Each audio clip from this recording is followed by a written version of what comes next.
തന്നെ ചാൻസ് ചോദിക്കല്ലോ, എന്താ സംശയം?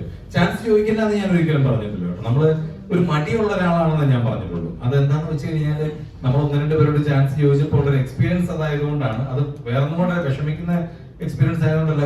എന്താണ് ഷാജു നിങ്ങൾ അങ്ങനെ ചാൻസ് ചോദിക്കല്ലേ, നിങ്ങൾ പ്രൂവ് ചെയ്ത ആക്ടറല്ല, നിങ്ങൾക്ക് നമ്മള് നല്ലത് വരുമ്പോ തരും, അങ്ങനെ പറയുമ്പോൾ നമ്മൾ വിചാരിക്കും നീ ചോദിക്കുമ്പോൾ അവർക്ക് അതൊരു ബുദ്ധിമുട്ടാവുമോ, അല്ലെങ്കിൽ നമ്മൾ ഫോൺ ചെയ്യുമ്പം നമ്മളെ വിളിക്കുമ്പോൾ ഒരു ടൈം എന്തെങ്കിലും പ്രശ്നമുള്ള ടൈം ആയിരിക്കും, അതൊക്കെ ഒരു വിഷമാണ്. പക്ഷെ അങ്ങനൊന്നുമില്ല. നമ്മള് ഇപ്പം ദൈവാനുഗ്രഹിച്ച് ഞാൻ 25ാമത്തെ വർഷമാണ് ഇപ്പൊ ഇത് തന്നെ. നമ്മള് സിനിമയിലുള്ള പുതിയ ആൾക്കാരാണെന്നുണ്ടെങ്കിലും മുൻപുള്ളവരൊക്കെ ആണെങ്കിലും ദൈവാനുഗ്രഹിച്ച് നമ്മളെ അറിയാമെന്ന് തോന്നുന്നു. അതുകൊണ്ട് ഒരു രീതിയിലല്ല മറ്റു രീതിയിൽ തീർച്ചയായിട്ടും സിനിമകൾ നമ്മൾ ഉണ്ടാകും എന്നുള്ളതാണ്. അതൊരിക്കലും നമ്മൾ വീട്ടിൽ നമ്മൾ ഒരിക്കലും ഒരു സിനിമയിൽ നമ്മുടെ ഭാഗമാവില്ല.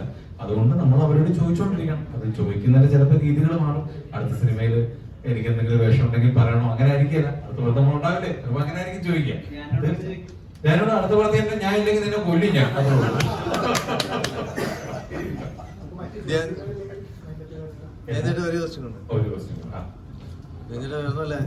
ഞങ്ങളുടെ സീരിയസ് ആയിട്ടുള്ള കാര്യങ്ങൾ പറയുന്നത് കേൾക്കാൻ പോലും താല്പര്യം കുറവുള്ള പോലെ തോന്നുന്നുണ്ട്. അതായത് ഇപ്പം കൂടുതലായിട്ട് ധ്യാൻ ചേട്ടൻ്റെ ആരാധകർ എന്ന് പറഞ്ഞാൽ ഇന്റർവ്യൂയിലൂടെയും കുറെ ആരാധകരെ കിട്ടിയിട്ടുണ്ട്, അതുപോലെ തന്നെ സിനിമയിലൂടെയുണ്ട്. പക്ഷെ ഒരു കിഡ്സിന്റെ ആ ലെവലിലുള്ള ആൾക്കാർ ഉണ്ടാവില്ല എന്ന് തന്നെ തോന്നുന്നു. കാരണം അതായത് അങ്ങനല്ല, ദിലീപേട്ടനൊക്കെ ഒത്തിരി ആരാധകരുണ്ട്. അതായത് ചെറിയ കുട്ടികളടക്കം അവര് ദിലീപ് എന്ന് പറഞ്ഞു കഴിഞ്ഞാൽ അങ്ങനെ ഒരു ഭയങ്കര ആരാധന ഉള്ളവരുണ്ട്. അതേസമയം അങ്ങനെയുള്ള ആരാധക വൃന്ദം സൃഷ്ടിക്കേണ്ട ഒരു പാൽക്കുപ്പി ആരാധകർ വേണ്ട എന്ന് വെച്ചിട്ടാണോ? ഞാൻ ഇങ്ങനെ അങ്ങനെയല്ലോ. ദിലീപേട്ടൻ ചെയ്ത സിനിമകളും കുട്ടികൾക്ക് വേണ്ടിയിട്ട് ചെയ്ത സിനിമകളിലൂടെയാണല്ലോ ദിലീപേട്ടനെ കുട്ടികൾക്കൊക്കെ അറിയാമോ? പേര് പോലും അറിയില്ലായിരിക്കും ചിലപ്പോ ഈ കുഞ്ഞു കുട്ടികൾക്കൊക്കെ. പക്ഷെ ചെയ്ത സിനിമകളൊന്നും എന്റെ ഇന്റർവ്യൂ മനസ്സിലാക്കാൻ ഒരു കുറച്ചുകൂടെ വളരണം അല്ലേ? അവര് വളർന്നു മനസ്സിലാക്കിക്കൊള്ളൂ.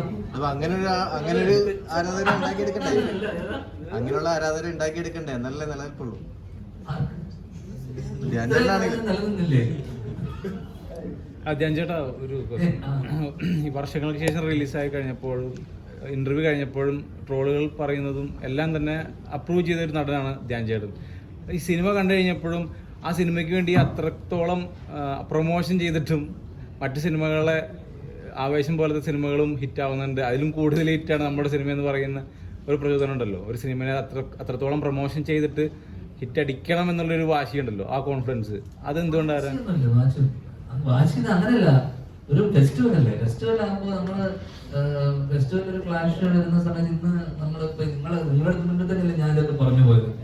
സ്വാഭാവികമായിട്ടും പിന്നെ നമ്മൾ പറയുന്ന ആൾക്കാർ എടുക്കുന്ന സെൻസ് ഭയങ്കര വേറെയല്ലേ.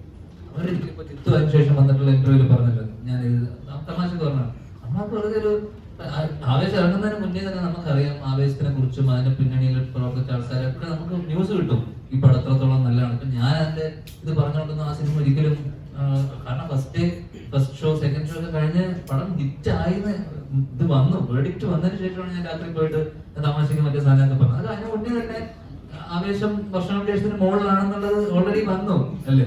അതിനുശേഷം പോയിട്ട് ഞാൻ മറ്റേ പുസ്തകങ്ങളുടെ ചരിത്രം നമ്മൾ ആവർത്തിക്കുന്നൊക്കെ പറഞ്ഞത് ഞാനൊരു ഓളത്തിന് ഓളം ഉണ്ടാക്കാൻ വേണ്ടി പറയുന്നത്, അല്ലാണ്ട് എനിക്കറിയില്ല ആവേശം അതിനേക്കാളും നല്ല. പക്ഷേ ധ്യാൻ ചേട്ടൻ അങ്ങനെ, പക്ഷെ ആ രീതിയിൽ ആ സമയത്ത് എനിക്ക് എന്റെ സിനിമയെ താഴ്ത്തി കെട്ടി പറയാൻ പറ്റില്ലല്ലോ ഒരിക്കലും. എനിക്കറിയാം വർഷങ്ങളുടെ പ്രശ്നങ്ങളൊക്കെ. പക്ഷെ അത് കഴിഞ്ഞ് 2 ആഴ്ച കഴിഞ്ഞപ്പോഴേക്കും സ്വാഭാവികമായിട്ടും ഞാൻ അഭിനയിച്ച ഒരു സിനിമ, അതിനോടൊപ്പം വേറൊരു സിനിമ ഇറങ്ങുന്നു. എനിക്ക് ചിലപ്പോ അതിനെ എന്റെ സിനിമേനേക്കാളും ഇഷ്ടപ്പെട്ടു. എനിക്ക് കണ്ടപ്പോ ആവേശമാണ് എനിക്ക് ഇഷ്ടപ്പെട്ടു വർഷങ്ങളേക്കാളും. അത് സത്യമല്ലേ, നമുക്ക് നമ്മളെ ടേസ്റ്റ് വ്യത്യാസം വരുന്നത് തെറ്റില്ലല്ലോ. പക്ഷേ ഈ വിഷു തൂക്കി എന്ന് പറഞ്ഞിട്ട് ധ്യാൻ ചേട്ടൻ